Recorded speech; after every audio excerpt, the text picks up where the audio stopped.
Dengan menghadirkan saksi paslon jajaran KPU dan Bawaslu Kota Mobagu serta unsur Forkopimda, KPU Kota Mobagu menggelar pleno rekapitulasi perolehan suara tingkat Kota Mobagu. Bertempat di Aula KPU Kota Mobagu menggelar rapat pleno terbuka rekapitulasi hasil penghitungan suara pada pemilihan kepala daerah tahun 2024. Pleno yang dibuka secara langsung oleh Ketua KPU Kota Mobagu Misyart Manopo ini dihadiri saksi pasangan calon baik gubernur maupun wali kota unsur Forkopimda, PPK, serta Bawaslu Kota Mobagu.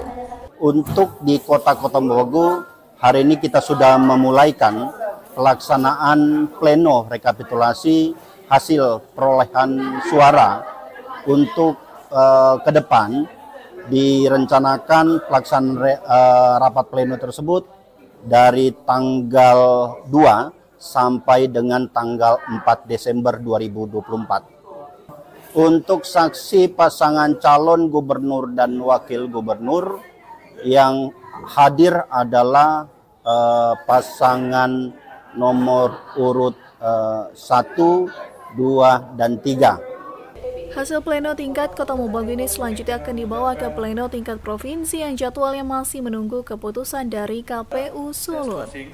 Dari Kota Mobagu, tim liputan Kawanua TV melaporkan.